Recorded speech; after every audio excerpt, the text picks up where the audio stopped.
నమస్తే, welcome to Sriprabha news. ముందుగా headlines. Anantapuram జిల్లా పర్యటనలో సీఎం చంద్రబాబు నాయుడు ఇంటింటికి పింఛన్ల పంపిణీలో పాల్గొన్న సీఎం. వరద బాధితులకు రికార్డు స్థాయిలో పరిహారం అందించామన్న ఎన్టీఆర్ జిల్లా ఇన్ఛార్జి మంత్రి సత్యకుమార్. ఇక ప్రతి 3 నెలలకు డిఆర్సీ మీటింగ్ నిర్వహిస్తామని వెల్లడి. డిఆర్సీ మీటింగ్ లో పాల్గొన్న ఎంపీ కేశవ్ శివనాథ్ జిల్లాలోని ప్రతి సమస్య పరిష్కరిస్తామని హామీ. రేషన్ బియ్యాన్ని విదేశాలకు అమ్ముతున్నారని ఆంధ్రప్రదేశ్ ముఖ్యమంత్రి నారా చంద్రబాబు నాయుడు ఆరోపించారు. అక్రమార్కులను వదిలిపెట్టేది లేదు, ఖబర్దార్ అంటూ ఆయన హెచ్చరించారు. డ్రగ్స్ నిర్మూలనకు డేగ కనివేస్తామని తెలిపారు. డ్రగ్స్ విషయంలో కఠినంగా వ్యవహరిస్తామని అన్నారు. ఏపీలో ల్యాండ్ శాండ్ డ్రగ్ మాఫియా లేకుండా చేస్తామని అన్నారు. పిల్లల భవిష్యత్తుకు డ్రగ్ గంజాయి ప్రమాదకరమని ఆయన చెప్పారు. అనంతపురం జిల్లాలో సీఎం చంద్రబాబు నాయుడు పర్యటించారు. నెమ్మకలలో పెన్షన్లు పంపిణీ చేస్తారు. లబ్ధిదారులతో మాట్లాడి చంద్రబాబు నాయుడు వివరాలను తెలుసుకున్నారు. రామదుర్గం నియోజకవర్గం నెమ్మకలలో ప్రజావేదిక పేదల సేవల కార్యక్రమంలో భాగంగా చంద్రబాబు నాయుడు ప్రసంగించారు. ఈ సందర్భంగా వైసీపీపై చంద్రబాబు నాయుడు కీలక వ్యాఖ్యలు చేశారు. ఈ సందర్భంగా ఆయన మాట్లాడుతూ వైసీపీ పాలనలో నాసిరకం మద్యం తెచ్చారని ఆరోపించారు. కూటమి ప్రభుత్వం అధికారంలోకి వచ్చాక నాణ్యమైన మద్యం సరఫరా చేస్తున్నామని తెలిపారు. మద్యం పేరుతో వైసీపీ నేతలు విచ్చలవిడిగా దోచుకున్నారని మండిపడ్డారు. బెల్ట్ షాపులు పెడితే కఠిన చర్యలు ఉంటాయని హెచ్చరించారు. ఉచిత ఇసుక విషయంలో ఎవరు అడ్డొచ్చినా ఊరుకోమని అన్నారు. అవినీతికి పాల్పడే అధికారులపై చర్యలు ఉంటాయని హెచ్చరించారు. ఎక్కడ అవినీతి జరిగినా ఆయా అధికారులపై చర్యలు తప్పవని హెచ్చరించారు. ఇంటికి వచ్చి ఇచ్చారా లంచం, అడిగారా అని ప్రజలను అడుగుతామని అన్నారు. అభిప్రాయాలు చెప్పేటప్పుడు ప్రజలు వాస్తవాలు చెప్పాలని సూచించారు. ప్రజలకు మెరుగైన సేవలు అందించేందుకు నిత్యం పనిచేస్తామని తెలిపారు. బిందు తుంపర సేద్యానికి మళ్లీ ప్రాధాన్యత ఇస్తామని ఆయన తెలిపారు. ఇంకో పక్కన ఎవరైనా సరే ఒకటే చెప్తున్నాను, భూ కబ్జాలు చేసే వాళ్లకు మాత్రం హెచ్చరిస్తున్నా. అందుకే యాంటీ ల్యాండ్ గ్రాబింగ్ యాక్ట్ కూడా తీసుకొచ్చాను. మీ భూమి ఎవడైనా కబ్జా చేసినా జోలుకొస్తే తాట తీసే బాధ్యత ఈ ప్రభుత్వం తీసుకుంటామని హెచ్చరిస్తున్నా. ఒకప్పుడు మీరు చూస్తే నాసిరకం మందు వచ్చేది. మీరు పక్కన పోయి కర్ణాటక పోయి మందు తాగేవాళ్ళు. ఇప్పుడు ఆ బాధ లేదు. ఇక్కడే స్వేచ్ఛగా తాగే విధంగా ఏదైతే ఉందో నాణ్యమైనది కర్ణాటకలోతో సమానంగా ఇక్కడ కూడా మద్యం రేట్లు తగ్గించడమే కాకుండా ఎక్కడ కూడా నాసిరకం మందు ఇవ్వకుండా మీ ఆరోగ్యాన్ని కాపాడే బాధ్యత తీసుకున్నాం. ఈరోజు మనం చేయగలిగామంటే, ఆ రోజు చేయలేకపోయారంటే దీనికి కారణం లాలోచి చేశారు. మద్యం తయారీ దగ్గర నుంచి ఎక్కడైనా షాపులో అమ్ముకునే వరకు వాళ్ళ మనుషుల్ని పెట్టి వచ్చిందంతా దోచుకున్నారు. సొంత ఖజానాకు పోయింది. ఇప్పుడు మీకందరికి కూడా మద్యం ధరలు రేషనలైజ్ చేయడమే కాకుండా నాణ్యమైన మద్యం ఇచ్చి ఈరోజు మీరు ఒకసారి చూస్తే ప్రభుత్వ ఆదాయానికి కూడా పెరిగే పరిస్థితి వచ్చింది. ఆ ఆదాయం వస్తే మళ్ళీ ఈ సంక్షేమ కార్యక్రమాలకే ఉపయోగపడతాయని చెప్పి కూడా నేను మీకు తెలియజేస్తున్నాను. మద్యం దోపిడీకి అడ్డుకట్టేశాం. నేను ఇంకొక మాట కూడా చెప్తున్నాను, ఎవరైనా సరే ఎక్కడైనా బెల్ట్ షాపులు పెడితే మాత్రం నేను కూడా బెల్ట్ తీయాల్సి వస్తుంది, జాగ్రత్తగా ఉండమని హెచ్చరిస్తున్నా. నేను చాలా స్పష్టంగా ఉన్నాను, మద్యం జోలికి ఎవరు రాకూడదు.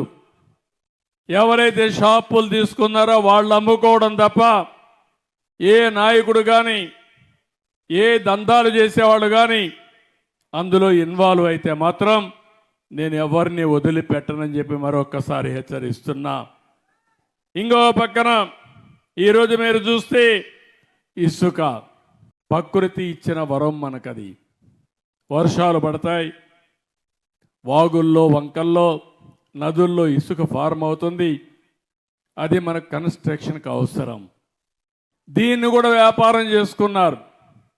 దీన్ని కూడా ఆ రోజు ఇసుక అంతా కూడా దందాలు చేసి పెద్ద ఎత్తున నాశనం చేసే పరిస్థితికి వచ్చారు. వీళ్ళు 1000 కోట్లు సంపాదించుకున్నారు. పేదవాళ్ళకి ఇసుక దొరక్క భవన నిర్మాణ కార్మికులు 40 లక్షల మంది ఉపాధి లేకుండా నానా అవస్థలు పడే పరిస్థితికి వచ్చారు. నేను ఈరోజు అందుకనే ఒకే హామీ ఇచ్చాను, మీ ఊర్లో ఇసుక ఉంది, తెచ్చుకునే స్వేచ్ఛ మీకు ఇచ్చాను. మీ ట్రాక్టర్ తీసుకెళ్ళండి, మీరే ఇసుక తెచ్చుకోండి. ఎవరైనా అడ్డం వస్తే నా పేరు చెప్పండి, అవసరమైతే నిలదీయండి, తాట తీస్తామని చెప్పండి. ఇది ప్రభుత్వం ఇచ్చిన స్వేచ్ఛ మీకు. ఇది ఎవడైనా అడ్డం వస్తే మాత్రం ఏం భయపడక్కర్లేదు. 2వ గేర్లో పోతా ఉంటే 4వ గేర్లో మార్చి స్పీడ్ పెంచండి, ఏం కాదు. నేను ఈ పేదవాళ్ళ ప్రభుత్వం ఇది. ప్రకృతి పరంగా ఇచ్చిన ఇసుక మీ హక్కు తప్ప ఈ పెత్తందారులకు ఆ హక్కు లేదని చెప్పి మరొక్కసారి మీ అందరికి విజ్ఞప్తి చేస్తున్నా. వరద బాధితులకు రికార్డు స్థాయిలో పరిహారం అందించామని ఎన్టీఆర్ జిల్లా ఇన్ఛార్జ్ మంత్రి సత్యకుమార్ యాదవ్ తెలిపారు. ఏకొండూరులో కిడ్నీ బాధితులకు సురక్షిత నీరు అందించాలని కోరారు. తారక రామ ఎత్తిపోతల పథకం పూర్తి చేయాలని, ధాన్యం ప్రతి కొనుగోలులో చర్యలు తీసుకోవాలని కోరారు. మౌలిక సదుపాయాల కల్పన ద్వారా ప్రజలకు ఉద్యోగ ఉపాధి కల్పించాలని సూచించారు. ఎన్టీఆర్ జిల్లా కలెక్టర్ కార్యాలయంలో డిఆర్సీ సమావేశం జరిగింది. జిల్లా ఇన్ఛార్జ్ మంత్రి హోదాలో పాల్గొన్న సత్యకుమార్ యాదవ్ మాట్లాడుతూ వరద సహాయం అందరికీ అందించామని అన్నారు. అయితే ఇంకా 2% పరిహారం అందలేదని, ఎమ్మెల్యేలు తమ దృష్టికి తెచ్చారని, ఈ విషయాన్ని సీఎం దృష్టికి తీసుకువెళ్తామని అన్నారు. మిగిలిపోయిన బాధితులకు పరిహారం అందించేందుకు రీఎన్యూమరేషన్ చేస్తామని అన్నారు. ఏకొండూరులో కిడ్నీ బాధితులకు సురక్షిత నీరు అందించాలని కోరారు. తేమ శాతం పేరుతో సమస్యలు లేకుండా చూడాలని అన్నారు. విజయవాడ నగర పరిధిలో వాకింగ్ ట్రాక్లు లేవని మా దృష్టికి తెచ్చారని, స్టేడియం అందుబాటులో లేనందుకు మార్నింగ్ వాకింగ్ కు అవకాశం కల్పించేందుకు కళాశాలలతో మాట్లాడుతున్నామని అన్నారు. ఇకపై ప్రతి 3 నెలలకు డిఆర్సీ మీటింగ్ నిర్వహిస్తామని తెలిపారు. టూరిజంపై ప్రత్యేక దృష్టి సారిస్తామని తెలిపారు. ఎన్టీఆర్ జిల్లా డిస్ట్రిక్ట్ రివ్యూ మీటింగ్ మొట్టమొదటి మీటింగ్ జరిగింది. అనేక విషయాల మీద గౌరవ పార్లమెంట్ సభ్యులు, గౌరవ శాసనసభ్యులు, శాసన మండలి సభ్యులు ఈ సమావేశాల్లో ప్రజలకు సంబంధించిన సమస్యలపైన ప్రస్తావించడం, అనేక విభాగాలకు సంబంధించిన సమస్యలను ప్రస్తావించడం, వాటిని జిల్లా కలెక్టర్ గారి అధ్యక్షన సంబంధిత అధికారుల దృష్టికి తీసుకెళ్లి వాటి పరిష్కారం దిశగా సత్వరమే పనిచేయాలని చెప్పడం జరిగింది. ఇటీవల వచ్చిన వరదల కారణంగా రికార్డు స్థాయిలో 98% బాధితులకి పరిహారం, నష్టపరిహారం, ఇళ్లకు కానీ, పంట నష్టం కానీ, లేదా ఆటోలకు కానీ, ఇతరత్ర నష్టం కానీ జరిగితే 98% అందింది. అయినప్పటికీ 2% దాకా అందలేదని కొంతమంది బాధితులు వస్తున్నారు. కాబట్టి ఆ దిశగా దృష్టి పెట్టాలని వారు కోరడం జరిగింది. ఆ దిశగా వెంటనే రీఎన్యూమరేషన్ చేసి ఆ 2% ఎవరైతే పరిహారం అందలేదని అంటున్నారో వారిని గుర్తించాల్సిందిగా, తద్వారా వారికి నష్టపరిహారం అందించాల్సిందిగా జిల్లా యంత్రాంగాన్ని ఆదేశించడం జరిగింది. ఈ విషయాన్ని గౌరవ ముఖ్యమంత్రి గారి దృష్టికి తీసుకెళ్లడం కూడా జరుగుతుంది. అనేక విషయాలు, అది మౌలిక సదుపాయాల కల్పన విషయం కావచ్చు, హైవేలు కానీ, లేదా రైల్వే లైన్లు కానీ, లేదా దానికి సంబంధించిన ల్యాండ్ అక్విజిషన్ కానీ, లేదా గ్రామీణ ప్రాంతాలైన 4 నియోజకవర్గాల్లో గ్రామీణ రహదారులు సరిగా లేని విషయంలో కానీ విస్తృతమైన చర్చ జరిగింది. మంచినీటి సౌకర్యం కానీ, ఎన్ఆర్జీ గ్రామీణ ఉపాధి పథకం పనుల పర్యవేక్షణ విషయంలో, ముఖ్యంగా జలజీవన్ మిషన్ ద్వారా గ్రామీణ ప్రాంతాలకు సురక్షితమైన నీరు అందించి వారి జీవన ప్రమాణాలు పెంచి వారి ఆరోగ్య సంరక్షణ చేపట్టాలనే విషయం కూడా చర్చ జరిగింది. ప్రధానంగా ఏకొండూరు గ్రామంలో కూడా అది ఆరోగ్యానికి సంబంధించిన కేసులు అయినప్పటికీ, సీకేడీకి సంబంధించిన కేసులు అయినప్పటికీ, ప్రధానంగా సురక్షితమైన మంచినీరు లేకపోవడం వల్ల, ఇతర పెస్టిసైడ్స్ వీటి వాడకం ఎక్కువ ఉండడం వల్ల అనేక మంది పేదలు ప్రధానంగా మూత్రపిండ వ్యాధి బారిన పడుతున్నారు. ప్రాణాలకు ఇబ్బందికరంగా ఉంటుంది. కాబట్టి వెంటనే సురక్షితమైన నీరు అందించాల్సిన విషయం మీద కూడా చర్చించడం జరిగింది. విజయవాడ అర్బన్ ప్రాంతాలతో పాటు పరిసర ప్రాంతాలు నెలకొన్న వాటర్ డ్రైనేజీ సమస్యలతో పాటు ఆ ప్రాంతాల సత్వర అభివృద్ధికి, సమస్యల తక్షణ పరిష్కారానికి గ్రేటర్ విజయవాడ ఒకటే మార్గమని విజయవాడ ఎంపీ కేశవ్ శివనాథ్ అన్నారు.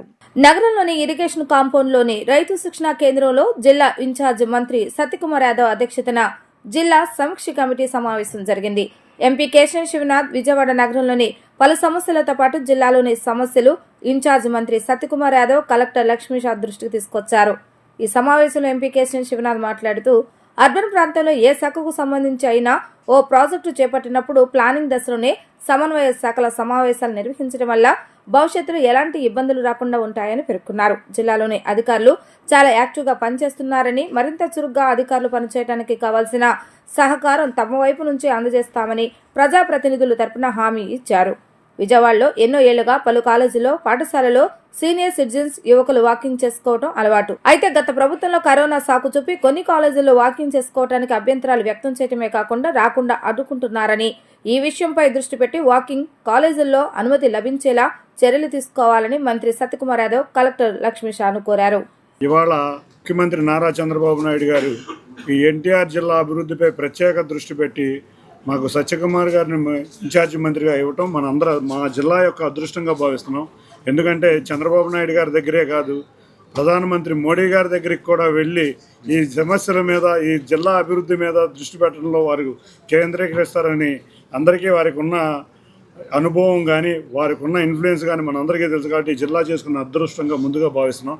ఇవాళ మొట్టమొదటి డిఆర్సీ సమావేశంలో కొత్తగా వచ్చిన కలెక్టర్ గారు కానీ, లక్ష్మీహర్ష గారు కానీ, మా ఎమ్మెల్యేలు కానీ, నేను కానీ, ఇవాళ అధికారులు కానీ చూస్తే మీరు 5:30 గంటలు డిఆర్సీ మొట్టమొదటి సమావేశం జరిగిందంటే ఎంత చక్కటి సమావేశం. ఇవాళ జిల్లా అన్ని సమస్యల మీద, మనం చేయాల్సిన పనుల మీద ఒక చక్కటి సమావేశం ఏర్పాటు చేయడం జరిగింది.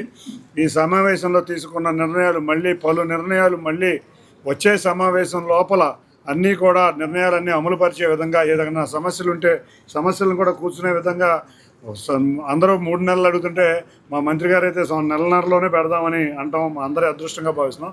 తప్పకుండా ప్రజాప్రతినిధులు, అధికారులు, అంతేకాకుండా అందరం కూడా కలిసికట్టుగా ఉండి ఎన్టీఆర్ జిల్లాని అభివృద్ధి పథకంలో ముందుకు తీసుకెళ్లే విధంగా కృషి చేస్తామని తెలియజేసుకున్నాం. అది కూడా చర్చించడం జరిగింది. ఇవాళ సమావేశంలో అందరూ ప్రజాప్రతినిధులు కూడా తప్పకుండా గ్రేటర్ విజయవాడలో ఆ గ్రామాలు కలపాలి, గ్రామాలకి ఫెసిలిటీస్ అన్నీ అధికంగా రావాలి. కాబట్టి విజయవాడలో కొన్ని గ్రామాలు కలపాలని అందరం కూడా ఒక సమావేశంలో నిర్ణయించడం జరిగింది, ఆలోచించుతున్నాం. అది కూడా ముఖ్యమంత్రి వారి దృష్టికి తీసుకెళ్తారు మా ఇన్ఛార్జి మంత్రి గారు.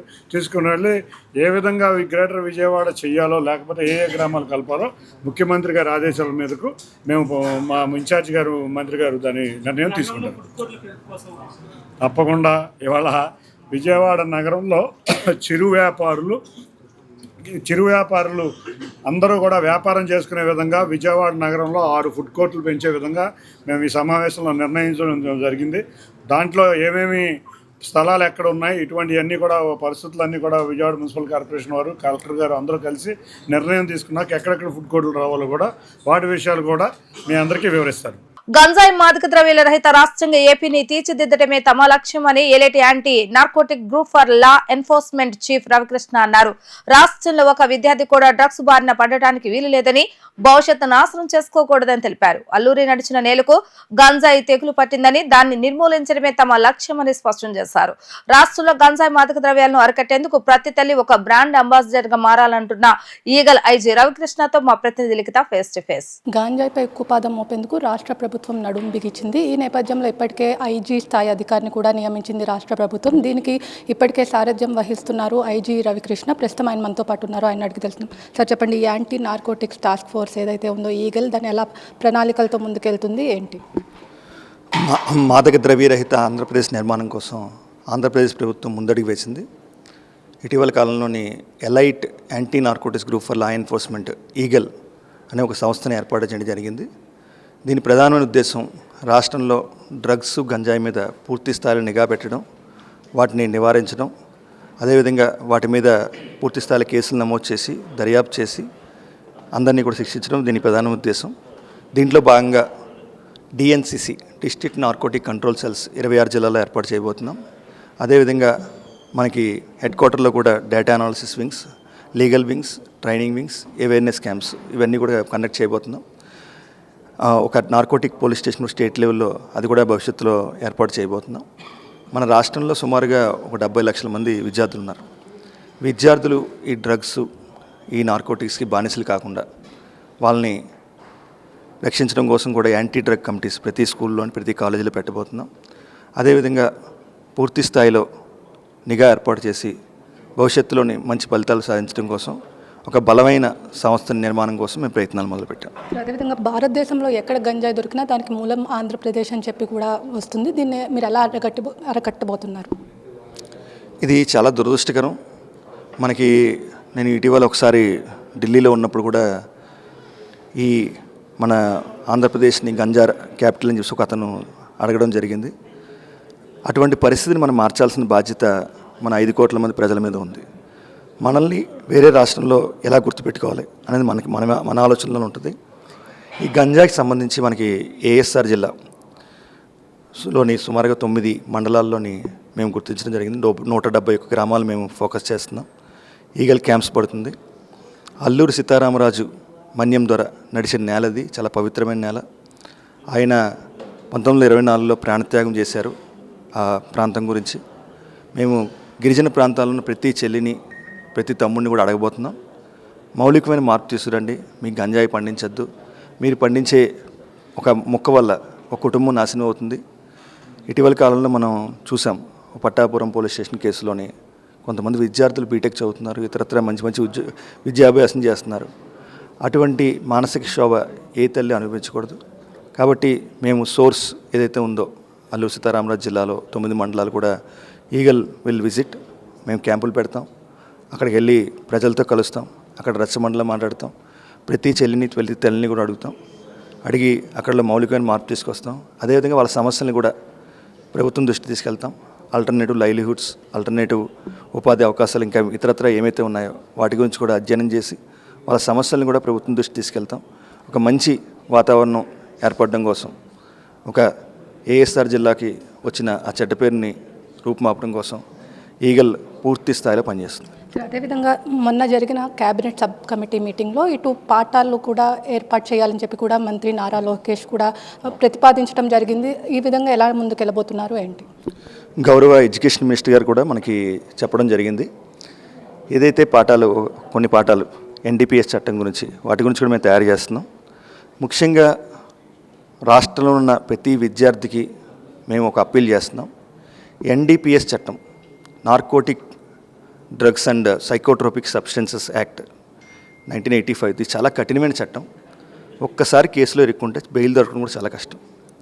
అదేవిధంగా వాళ్ళ డీటెయిల్స్ ఎవరైతే ఈ కేసులో ఉంటారో వాళ్ళ డీటెయిల్స్ అన్నీ కూడా నిదాన్ పోర్టల్ అని చెప్పేసి మనకి సెంట్రల్లో కూడా ఆ పోర్టల్లో నిక్షిప్తమై ఉంటాయి. ఇతర ఏజెన్సీస్, ఇతర రాష్ట్రాల ఏజెన్సీస్ కూడా వాళ్ళ మీద మానిటరింగ్ ఉంటుంది. కాబట్టి మేము ఒకటే కోరుకుంటున్నాం, మీరు ఈ గంజాయి విక్రయాలు చేసినా, గంజాయి వాడినా, ఇతర డ్రగ్స్ వాడినా సరే చాలా కఠినమైన పరిస్థితులు ఎదుర్కోవాల్సి వస్తుంది. మీ తల్లిదండ్రులు కూడా సామాజికంగా చాలా బాధలు పడాల్సి వస్తుంది. మీ భవిష్యత్తు కూడా శూన్యం అయిపోతుంది. ప్రభుత్వ ఉద్యోగాలు అవి కూడా వచ్చే అవకాశం ఉండదు. అదేవిధంగా క్యాబినెట్ సబ్ కమిటీ ఇటీవల ఇంకో విషయం కూడా మనకు చెప్పడం జరిగింది. ఎవరైతే గంజా పెడ్లర్స్, అదేవిధంగా డ్రగ్స్ సరఫరా చేస్తారో వాళ్ళ కుటుంబాలకు సంక్షేమ పథకాలు కూడా కట్ చేయాలని ఒక ఆలోచన కూడా ప్రభుత్వం చేస్తుంది. ప్రభుత్వం చాలా కఠినంగా వ్యవహరించబోతుంది. మన రాష్ట్రంలో ఈ గంజాయి, డ్రగ్స్ వాటి నిర్మూలన కోసం ఈగల్ పూర్తి స్థాయిలో పనిచేస్తుంది. అదేవిధంగా గంజాయి పండించిన ప్లేసెస్ మీరు ఏమైనా గుర్తించారా? ఎక్కడెక్కడ ఉన్నాయి ఏంటనేది ఇప్పటికే విజయవాడలో యాంటీ నార్కోటిక్స్ టాస్క్ ఫోర్స్, అదేవిధంగా టాస్క్ ఫోర్స్ టీమ్స్ కూడా ఉన్నాయి. వాళ్ళు ప్రత్యేకంగా గంజాయి అనేది కూడా అరికట్టించిన పరిస్థితి. సుమారు 90 కేజీలు గాంజా కూడా పట్టుకున్న పరిస్థితి. వాళ్ళ దగ్గర నుంచి ఏమైనా ఇన్ఫర్మేషన్ తీసుకున్నారా ఏంటి సార్? ఈగల్ పూర్తి స్థాయిలో అందరితో కలిసి పనిచేస్తుంది. ఇది మనకి ఈగల్, అదేవిధంగా జిల్లా ఎస్పీలు, వాళ్ళ సిబ్బంది, అదేవిధంగా ఇతర శాఖలు కూడా, అన్ని శాఖలు కలిసి పనిచేస్తేనే దీన్ని ఒక సామాజిక సమస్య దీన్ని పూర్తిగా అరికట్టగలుగుతాం. మనం అదే దిశగా మనం ప్రయాణం చేస్తున్నాం. మాకు పూర్తి స్థాయిలో జిల్లా ఎస్పీల నుంచి, అదేవిధంగా యూనిట్ ఆఫీసర్ల నుంచి కూడా మాకు పూర్తి స్థాయిలో సహకారం అందుతుంది.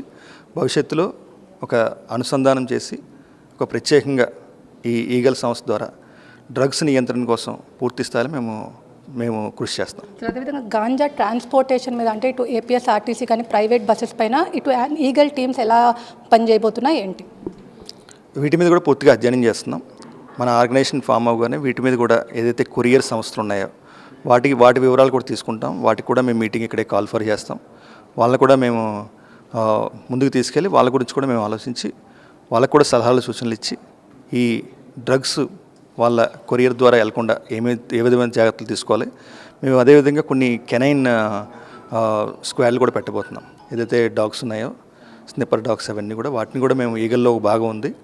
వాటి ద్వారా కూడా సర్ప్రైజ్ చెక్స్ మేము చేయబోతున్నాం. డైనమిక్ చెకింగ్స్ అన్ని చేసి వాటిని కూడా అరికట్టడానికి పూర్తి స్థాయిలో ప్రయత్నం చేస్తాం. సార్, డ్రోన్స్ ఏమైనా అంటే ఇప్పుడు ముఖ్యమంత్రి చంద్రబాబు డ్రోన్ ఆంధ్రప్రదేశ్గా కూడా తీర్చిదిద్దబోతున్నారు. ఈ యాంటీ నార్కోటిక్స్ టాస్క్ ఫోర్స్ ఈగల్కి డ్రోన్ సహాయం ఏమన్నా అందుబాటులో వస్తుందా ఏంటి? ఇది ఏఎస్ఆర్ జిల్లాలోని మేము డ్రోన్స్ కూడా డిప్లాయ్ చేయబోతున్నాం. ఎక్కడైతే గంజా పడుతుందో వాటిని పూర్తి స్థాయిలో మనం మానిటర్ చేయడం డ్రగ్స్ మన డ్రోన్స్ ద్వారా, అదేవిధంగా కోఆర్డినేట్ సెర్చ్ ఆపరేషన్స్ ద్వారా, ఎడ్రిన్ శాటిలైట్ ద్వారా వీటిని కూడా మానిటర్ చేసి మనం పూర్తి స్థాయిలో మనం దాన్ని కంట్రోల్ చేయబోతున్నాం. ఇది మొత్తం మీద చూసుకున్నట్లయితే గంజాయి రహిత ఆంధ్రప్రదేశ్గా తీర్చిదిద్దేందుకు ఇటు రాష్ట్ర ప్రభుత్వం కట్టుదిట్ట ఏర్పాటు చేసింది. ఈ నేపథ్యంలో యాంటీ నార్కోటిక్స్ టాస్క్ ఫోర్స్ను ఇప్పటికే పాఠాల్లో కూడా చెప్పి ఎన్డీపీ చట్టం ప్రకారం ప్రజలకు కూడా అవగాహన, అదేవిధంగా విద్యార్థులకు అవగాహన కల్పించేందుకు కూడా అన్ని ఏర్పాట్లు కూడా చేస్తున్నట్టు ఇక్కడ రవికృష్ణ అయితే చెప్తున్నారు. ఇది ఇక్కడ ఉన్న పరిస్థితి. వీడియో జర్నలిస్ట్ అఖిల్తో లిఖిత, డిజిటల్ న్యూస్, మంగళగిరి నుంచి. బీజేపీకి దేశవ్యాప్తంగా సానుకూల స్పందన ఉందని 2024 సభ్యత్వ నమోదు కార్యక్రమంలో తక్కువ సమయంలోనే దేశవ్యాప్తంగా 11 కోట్ల మందిని సభ్యత్వం చేయగలగటమే అందుకు నిదర్శనమని పార్టీ రాష్ట్ర అధ్యక్షులు ఎంపీ దగ్గుపాటి పురంధేశ్వరి అన్నారు. పారదర్శకంగా సమర్థవంతంగా సంస్థాగత ఎన్నికలు నిర్వహించి ముందుకు వెళ్లాలని సూచించారు. నగరంలో హోటల్లో బీజేపీ సంఘటన పర్వ రాష్ట్ర స్థాయి వర్క్ షాప్ జరిగింది. ఈ వర్క్ షాప్ కు దగ్గుపాటి పురంధేశ్వరి, బీజేపీ జాతీయ ఎన్నికల రిటర్నింగ్ అధికారి, రాజ్యసభ సభ్యుడు డాక్టర్ కె లక్ష్మణ్ ముఖ్య అతిథులుగా హాజరయ్యారు. ముందుగా జ్యోతి ప్రజ్వలన చేసి వర్క్ షాప్ ను ప్రారంభించారు. అనంతరం పురంధేశ్వరి ప్రసంగిస్తూ ఆంధ్రప్రదేశ్లో ఉన్న బీజేపీ కార్యకర్తలు 25 లక్షల మంది సభ్యత్వాన్ని చేర్చారని, అంకిత భావంతో పనిచేయడం వల్లనే సాధ్యమైందని ఆమె అన్నారు. హర్యానాలో, మహారాష్ట్రలో కనివిని ఎరుగని రీతిలో విజయం సాధించామని, మంచి స్పందన ప్రజల్లో ఉంది కాబట్టి అంత భారీ మెజారిటీతో గెలిచామని అన్నారు. మోడీ నాయకత్వాన్ని ప్రజలందరూ స్వాగతించారని, పేద మహిళల సాధికారతపై దృష్టి సారించి బీజేపీ పనిచేస్తుందని అన్నారు. ఆదానితో ఒప్పందం కుదిరినప్పుడు సీఎంగా ఉన్న జగన్ ఆదానితో సంబంధం లేదని చెప్పడం హాస్యాస్పదంగా ఉందని అన్నారు. లక్ష్మణ్ మాట్లాడుతూ దేశంలోనే అంతర్గత ప్రజాస్వామ్యం కలిగిన ఏకైక పార్టీ బీజేపీ మాత్రమేనని అన్నారు. పోలింగ్ బూత్, మండల, జిల్లా ఎన్నికలను పార్టీ నిర్దేశించిన సమయంలో పూర్తి చేసుకోవాలని సూచించారు. ఆంధ్ర రాష్ట్రంలో ఉన్నటువంటి భారతీయ జనతా పార్టీ కార్యకర్తలు 3 బలమైనటువంటి పార్టీలు రాష్ట్రంలో ఉన్నా భారతీయ జనతా పార్టీ కార్యకర్తలు ఆంధ్ర రాష్ట్రంలో 25 లక్షల సభ్యుల్ని చేర్చారు అని అంటే ఇది చిన్న పని కాదు. వారందరికీ కూడా నేను శిరస్సు వంచి ఇవాళ నమస్కరిస్తున్నాను. కింద ఉన్నటువంటి కార్యకర్త ఆ విధంగా నడుం బిగించి అంకిత భావంతో పనిచేసినటువంటి సందర్భంలోనే ఇవాళ మనం అంత పెద్ద ఎత్తున సభ్యుల్ని చేర్చుకోగలిగాము. ఇవాళ సభ్యత్వ నమోదు కార్యక్రమం అయిపోయింది. ఇంకొక అడుగు ముందుకు వేసి మనం సంస్థాగతపరమైనటువంటి ఎన్నికల మీద దృష్టి పెట్టేటువంటి సమయం ఆసన్నమైంది. అదేవిధంగా మొన్న మహారాష్ట్రలో జరిగింది కూడా కని విని ఎరుగని రీతిలో మన విజయాన్ని హస్తగతం చేసుకున్నటువంటి విషయాన్ని వారందరికీ కూడా నేను గుర్తు చేస్తున్నాను. అంటే సానుకూల స్పందన లేకపోతే ఖచ్చితంగా ఇటువంటి అనూహ్యమైనటువంటి విజయాన్ని ఈ 2 రాష్ట్రాల్లో కూడా మనం కైవసం చేసుకునేటువంటి అవకాశం ఉండేది కాదు. ప్రత్యేకించి మహారాష్ట్రలో చూసినా, అదేవిధంగా హర్యానాలో చూసినా భారతీయ జనతా పార్టీ ఓడిపోతుంది అనేటువంటి ఒక ప్రచారం జరిగినటువంటి విషయం మనందరికీ తెలుసు. ఎందుకంటే భారతీయ జనతా పార్టీ కార్యకర్తలంగా మనం అందరం కూడా కొంత ఆందోళన చెందాం. అయినా బ్రహ్మాండమైనటువంటి విజయాన్ని ఈ 2 రాష్ట్రాల్లో సాధించాం. జార్ఖండ్లో కనుక చూసినట్లయితే మనకు వచ్చినటువంటి ఓటు శాతం ఇవాళ 33%గా ఉంది. కాంగ్రెస్కి 23% వచ్చింది. కనుక మనకి ఓటు శాతం పెరిగింది. అయితే అవి సీట్లోకి కన్వర్ట్ కాలేదు అనేటువంటి విషయం ఒకంత మనం సమీక్షించుకోవాల్సిందైనా కూడా మనకి ఓటు పెరిగినటువంటి విషయాన్ని మనం అందరం కూడా గమనించాలి. అదేవిధంగా ఇవాళ అదాని అంటూ మన మీదకి వస్తున్నటువంటి నేపథ్యం, ఇవాళ మీరు అమెరికాలో రాసినటువంటి ఉత్తరం ఏదైతే ఉందో మీరు ప్రతి ఒక్క అక్షరాన్ని జాగ్రత్తగా కనుక చదివినట్లయితే వారు 4 రాష్ట్రాలని అక్కడ ఉటంకించడం జరిగింది. 1 ఆంధ్ర, 2 తమిళనాడు, 3 ఒడిశా, 4 జమ్మూ కాశ్మీర్. ఇవాళ ఈ 4 రాష్ట్రాల్లో ఎవరు ఉన్నారు అధికారంలో అనేటువంటి విషయాన్ని మనం ఇక్కడ గమనించాలి. వారు నిన్న మొన్న జగన్మోహన్ రెడ్డి గారు ప్రెస్ కాన్ఫరెన్స్లో చెప్తారు, నా పేరు ఎక్కడా లేదు కదా అని చెప్పి వారు చెప్తారు. కానీ ఈ ఒప్పందం కుదిరినప్పుడు ఎవరు అధికారంలో ఉన్నారు? ఆంధ్ర రాష్ట్రంలో వైఎస్ఆర్సీపీ పార్టీ అధికారంలో ఉన్నది. ఇవాళ అదానీ లాంటి వ్యక్తి మన ఆంధ్ర రాష్ట్రానికి వచ్చి ఒప్పందం చేసుకుంటున్నారు అని అంటే అది రాష్ట్ర ముఖ్యమంత్రికి తెలియకుండా జరిగిపోతుందా? ఈ ప్రశ్న ఖచ్చితంగా జగన్మోహన్ రెడ్డి గారు జవాబు ఇవ్వాలి. ఆంధ్రప్రదేశ్ కేబినెట్ సమావేశం షెడ్యూల్లో మార్పు జరిగింది. ముఖ్యమంత్రి చంద్రబాబు నాయుడు అధ్యక్షతన డిసెంబర్ 4వ తేదీన జరగాల్సిన ఏపీ కేబినెట్ సమావేశాన్ని డిసెంబర్ 3వ తేదీకి మారుస్తూ ఉత్తర్వులు వెలువడ్డాయి. తొలుత డిసెంబర్ 4న వెలగపూడి సచివాలయం మొదటి బ్లాకింగ్ హాల్లో సమావేశం ఉంటుందని ప్రభుత్వ ప్రధాన కార్యదర్శి నీరబ్ కుమార్ ప్రసాద్ ఉత్తర్వులు జారీ చేశారు. కాగా తాజాగా సమావేశం తేదీని ఒకరోజు ముందుకు మార్చుతూ మళ్లీ ఆదేశాలు జారీ చేశారు.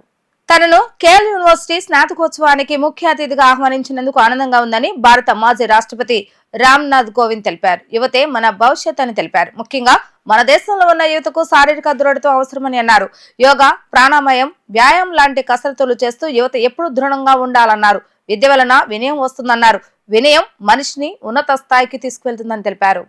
కేఎల్ డీమ్డ్ యూనివర్సిటీ 14వ స్నాతకోత్సవం వడ్డేశ్వరంలోని యూనివర్సిటీ ప్రాంగణంలో ఘనంగా నిర్వహించారు. భారత మాజీ రాష్ట్రపతి రామ్నాథ్ కోవింద్ ముఖ్య అతిథిగా హాజరై ప్రసంగించారు.